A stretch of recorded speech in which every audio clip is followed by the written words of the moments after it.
I'll wait. There best be some hot water left. Man, hurry. All right, okay. In prison, this isn't the type of shower scene that you see. If someone runs up on you while you're taking a shower, that just doesn't happen like that, and if they do, it's just a automatic fight.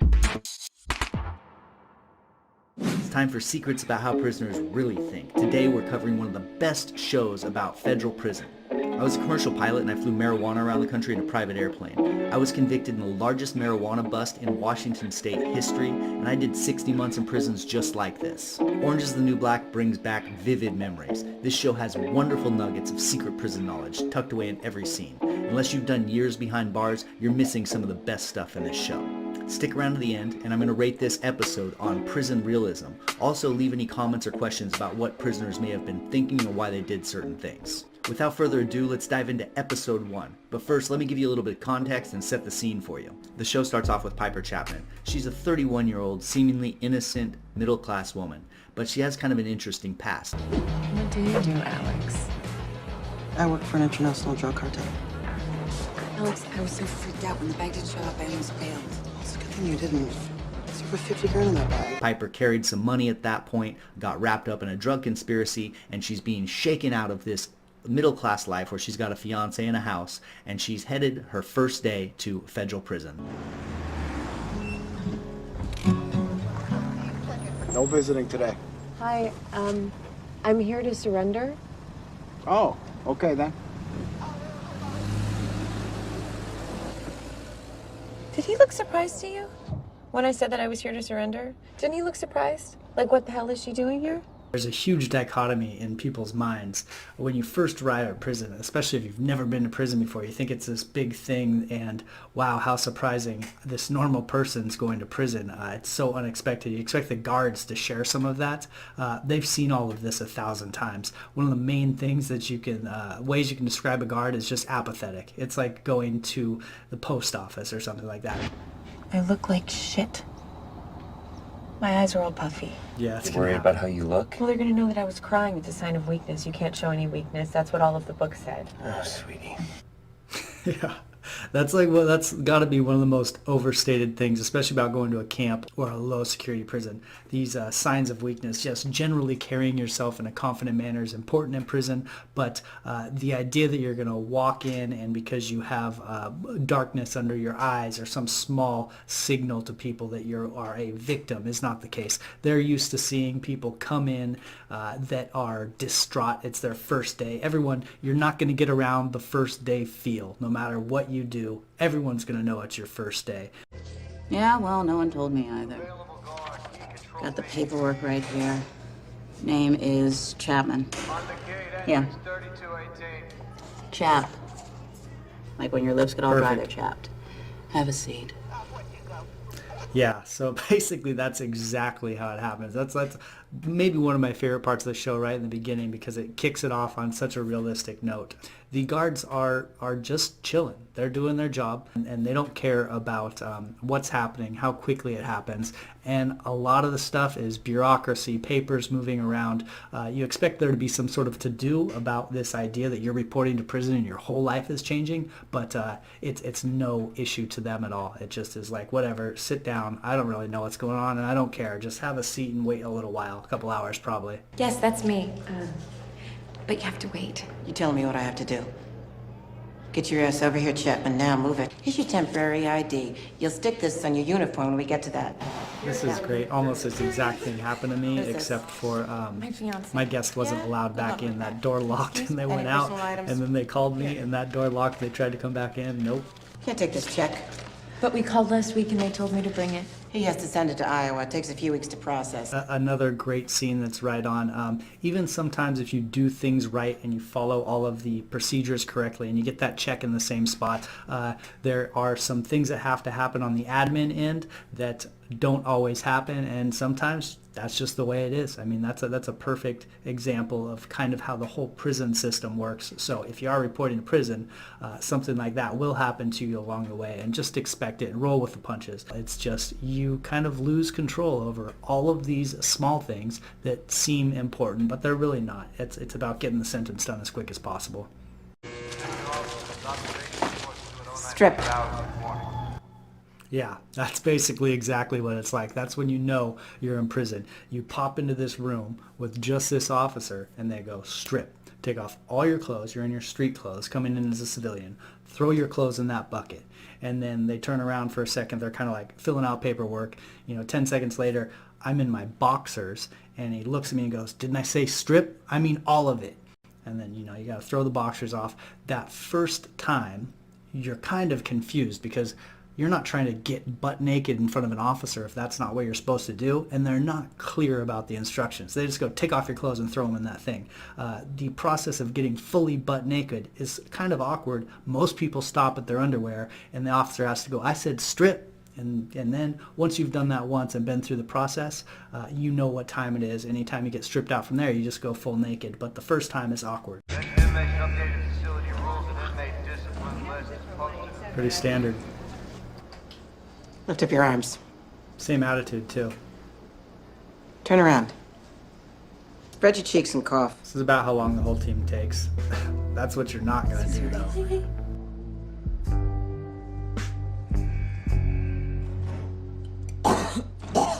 You are going to squat and cough. You're not going to turn around and give the officer a lift, especially Piper Chapman coming in there, all total noob, fresh meat. She's not going to come in getting lippy with cops like that. She's going to be in check and probably scared. So, that seems a little bit of movie magic there. That's not how she's going to react. The van.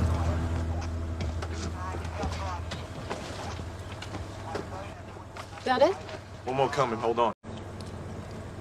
First time down? My first time here? No, your first time in prison. Oh. Yeah. It's not so bad. Everyone's okay. You gotta watch out for the stealing. Ooh. Defense. Yeah, so this scene's fantastic. There's so much going on here. First, you see that the driver instantly recognizes Piper. It's her first time in prison, and I'll tell you why she knew that instantly, kind of at the end here. The other thing that's going on is the driver tries to console Piper. This happens often. When someone new comes in, you can see they're fresh, and you can see people they just have this worry on their face. And a lot of people will come up and be like, hey man, you're going to get through this. It's going to be fine. It's not as bad as you think. A lot of that is true. The other thing that's in this scene, the reason that you could tell it's her first time down, is how she got in the van. She hops in the van without saying anything, squishes up right next to a veteran. That lady has been in prison before, knows what time it is. It's a person of a different race. She gets up, squishes up next to her and touches her, and you see that lady kind of give like a sideways look like, why are you touching me? Why are you sitting so close? Why did you not ask to sit down? The proper way to enter the van there, and it's okay to sit next to another race, especially in the lows or the minimum security prisons, but you do it with a little bit of confidence and a little bit of respect. If you're going to do that and sit there, hop in the van, how you doing? You mind if I sit here? Then it's all out in the open. No, I want to sit by myself. Fine, I'll get in the back seat. You be very straightforward and respectful in prison. She was disrespectful, just swooping up that seat, assuming she could take it and touching that lady, and that's how they knew it was her first time down. What's your name? Like your last name. Everyone uses last names here. I'm Morello, and that is Watson. Watson looks out the window. I'm out Chapman. of here. Who is this lady? How much time you got, Chapman? 15 months. It's not so bad. I got 34, but I'm hoping with good time it'll be less. Classic. How much time you got? 15 months? Like that's a lot. And it feels like a lot, and it can be. I mean, it is a lot. 15 months is a long time, but people have 60 months. People have 120 months. People have 180 months. So anything you say basically under like 60 months or sometimes 100 months is like, oh, that's not so bad. You'll hear that all the time. And I love how they kind of played the other lady sitting in the seat, and they introduce her, and she just looks out the window. She's like, not having it. She's a veteran. She doesn't even want to play with these new people. Some people are, this is the perfect example. Some people embrace the new people and the vulnerable people and kind of either want to help them or manipulate them. And some people have just seen it all before, and they're kind of disgusted and annoyed by new people because they have all this stuff to learn. They're stepping on people's toes, and they just don't want to be a part of it, and they just look out the window. Great scene again. Yo, you're going to walk in, and there's going to be people curious about you. There's sometimes people lining up at the fence to see the new people coming in. This is just part of how it is. They'll give you little looks. feel you out. Mainly, it's a lot of, people want to see who's new. They're just curious. They're bored. Instantly, the drama starts. Watch out for that one. Don't get me wrong. She's a good lady. But you don't want to get on the bad side. Prison in a nutshell right there. People gossiping, people backdooring each other, people talking about other people. What you're doing probably is gathering intel, listening a lot, not talking a lot, because you don't know who's who yet. Shut your mouth and stand still. Perfect dick cop. She's right? Okay, fine. Got it. I wasn't ready. Tough shit. Next! Yeah, there are these perfect quintessential dick cops out there that say the funniest stuff.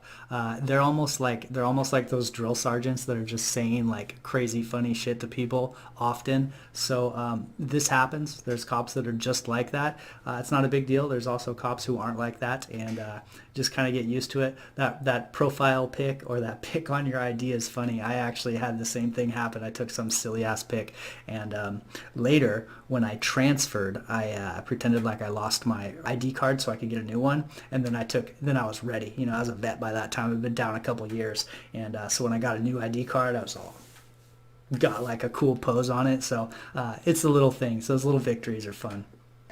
This is a TB test. Nice veins.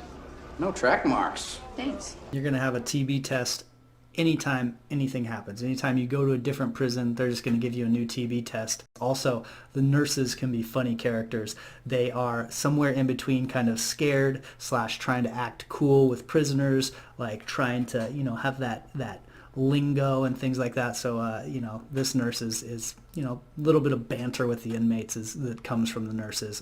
And then also, that's one of the areas where you have some relationships, a little bit of hooking up going on, female nurses and the male inmates, or the other way. I carried a suitcase of money, drug money. Everyone gets a conspiracy. Once. 10 years ago. What's the statute of limitations on that? 12 years. That's tough. Well, I did it. That one time, 10 years ago. Yeah, this is a well-acted scene because what they're capturing here is most people go to prison feel like it's unjust. Most people go to prison feel like they got too much time, or maybe they shouldn't be in prison at all, or it was a one-time mistake and they don't belong there. And there's this you can see it boiling underneath Chapman here, this idea that, man, I don't deserve to be in prison. I did it once, 10 years ago. Not a big deal. It was drugs. Like, are you kidding me? I'm in prison right now. There's federal taxpayer money being spent on me. That underlying tone is rampant in the prison system. Miss Chapman, no one's gonna mess with you here unless you let them. This isn't Oz. Women fight with gossip and rumors. They might peg you for rich and try to hit you up for a commissary. In a camp or a low, like Chapman's in, you're not going to have the threat of physical assault. Someone's not going to mess with you, come choke you and take your commissary bag. Someone is going to mess with you, come and talk trash, or say this person was talking trash about you, and like, do you want some help with this, and try to scam you out of some commissary. Yes. You just keep to yourself, and you'll be fine. And don't make friends. No. And remember, nothing goes on here that I don't know about. The file. Yeah, so that's her paperwork that he throws on the table there. He gets it right that lay low, basically. That's the best way to stay safe in prison, is to not participate in the gossip and not dive in too deep too early before you know who everyone is. But the don't make friends advice, just for one, isn't practical, and for two, that's just not how the world works. You're gonna make friends. Be careful which friends you make is a better way to put it. And then he stacks that pile of paper and throws it and says, nothing goes on here that I don't know about. That's basically, these counselors know your entire history, your PSR, so your life history, your work history, your criminal history, how they're expecting you to act. So that he says nothing goes on here that I don't know about, that's a stretch. Inside a prison, everything goes on that the counselors and the guards don't know about. DeMarco, this is Chapman. She's no self-surrender. You show her what's what? Sure. Okay, Mendoza, this is Diaz. So giving Chapman to the whites, giving Mendoza to the Spanish. And a toothbrush. They don't give you one. Kind of like the welcoming committee Thank you so right much. there. Thank you for everything. We look out for our own. Our own? Oh, don't get all PC on me. It's tribal, not racist. I'll see you around. Like she said, it's not a PC, it's not a racist thing. It's just that these groups form that kind of take care of each other when they first get in, and then you can kind of roll however you'd like after that. But it's just a structure so that you can get the things you need to get started in prison. And you see she had a kind of a welcoming package, things that you might need, like soap, toothbrush. Sometimes she'll have an extra pair of shoes. What she should have done is give her some shower slippers, because that's one of the most important things when you first get there that you don't have. So you will have a welcoming committee, probably from your own race, who comes and gives you some stuff. Don't make your bed. What? We'll make it for you. Oh, no, that's okay. You don't need to do that. Honey, we'll make the bed. We know how. I know how to make a bed. We know how to do it, so we'll pass inspection. People aren't going to be making your bed for you. People are very touchy about people touching their bed. Anything touching someone's bed is disrespectful. So the idea that someone else is going to make your bed for you, unless you've hired them as a service to come make your bed and do your laundry. So we make our beds in the morning before they No. can. You sleep on top of the bed with the blanket over you. What if I want to sleep in the bed? Look, you can do what you want, but you will be the only one in this entire prison that does. You want that?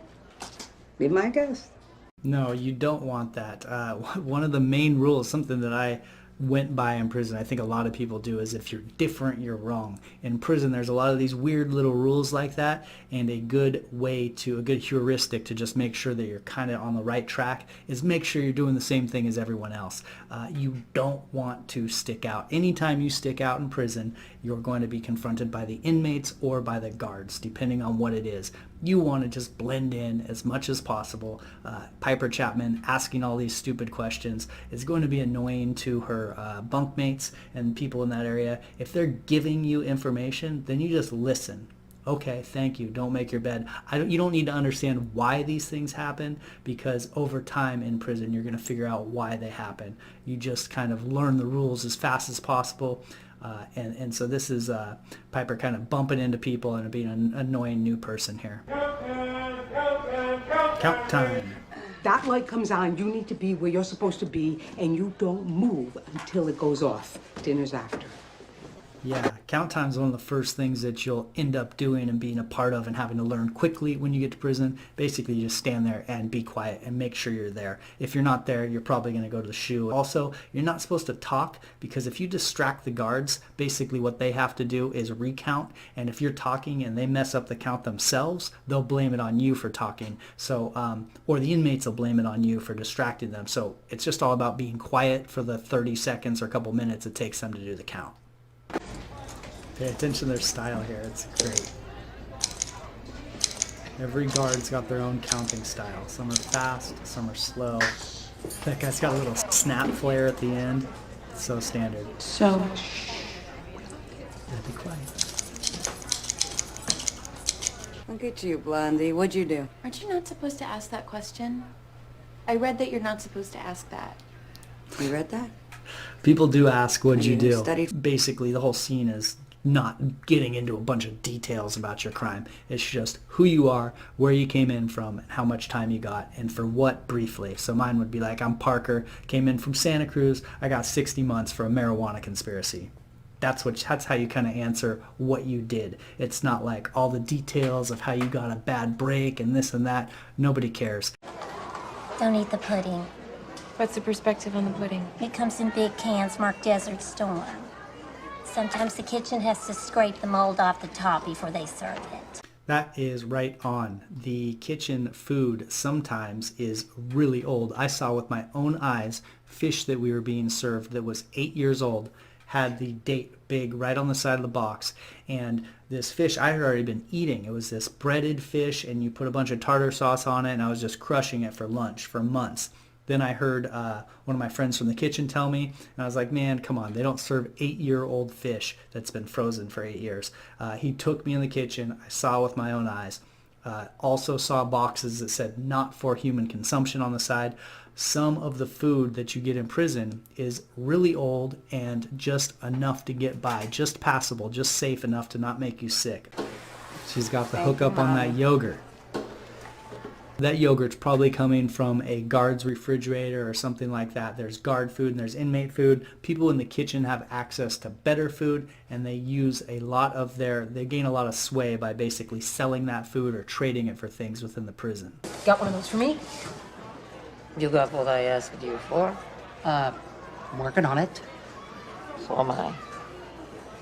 Treats come when I sleep better. A legit hustler right there. Red knows what's up. She's got her special yogurt, her connection, and what people want when they have a connection, they want some sort of connection in return. Sounds like she's looking for a board for the workshop so she can sleep better. It's probably something she's going to put under her bed, prop her bed up or something like that. That's as simple as it is.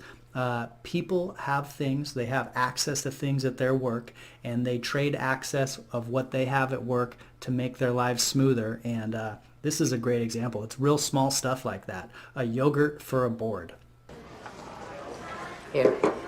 Fancy. Have a yogurt. Decision time. What do I have to do for it? You're new. You're one of us. Consider it a gift. Thank you. Thank you so much. Yeah, so Piper is right to be wary of taking a gift right in the beginning from someone. In this situation, because it was offered in front of a group of people, it wasn't just like left on your pillow or something. This is somewhere that I would probably say, okay, thank you, and accept it. And what I would do is I would, at my very first commissary, I would get something of equal value or a little bit more valuable, maybe a tuna, which is worth $1.20, which is more than that little yogurt, or maybe 2 tunas just to overdo it, and I would give it back to Red just so there wouldn't be any expectation that I owed something. Also, taking into account right there, you don't want to be disrespectful and say, no, I don't want your gift, because it is kind of a welcoming gift to in some way. So that's a gift. It's a complex situation, but that's a gift that I would accept and pay back, so I wasn't necessarily under someone's thumb or didn't owe them something. Thanks. Take a nice shower, get dressed. You start to feel normal soon enough. You got flip-flops? No. Oh, honey, there's wicked fungus in the showers.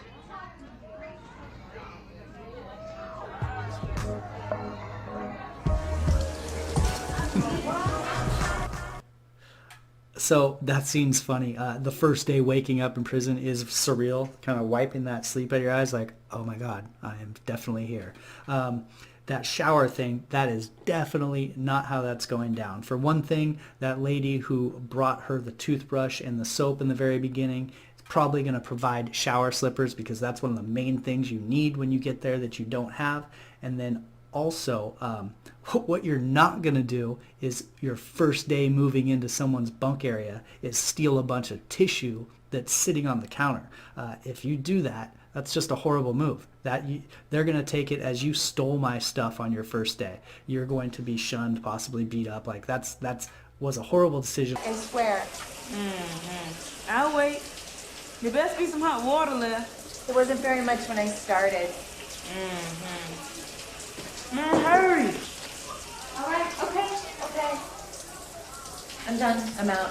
In prison, this isn't the type of shower scene that you see. If someone runs up on you while you're taking a shower, that just doesn't happen like that. And if they do, it's just a automatic fight, basically. Sometimes with the hot water, one shower stall will be hot and one will be just lukewarm, and people will wait in line for that hot shower stall. Now it's time to give episode 1 a grade for prison realism. So what was good? The staff attitudes, the scene with Piper showing up, the staff showing their apathy, being a little bit disorganized, not being ready for her, was right on. Second, Piper's attitude and how she interacted with other inmates. She was a little bit scared, trying to learn quickly, asking stupid questions, annoying some people, having other inmates approach her to help.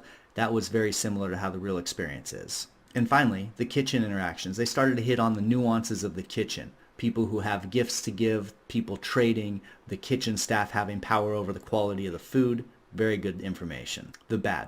Well, the first thing is the counselors helping out Chapman so much. There's not really these long sit-downs in the counselor's office where they give you life advice, go through your file, feel bad for you, show empathy, treat you as an individual. You have to picture a correctional officer counselor has 400, 1,000 inmates to deal with. And second, the shower scene. The shower scene was just all over the place. First of all, Chapman would have sandals. Someone would either have given her sandals or she would have known she needed sandals and found them somehow. Secondly, Chapman is not going to steal from her roommates. She's not going to just go take something off someone else's locker.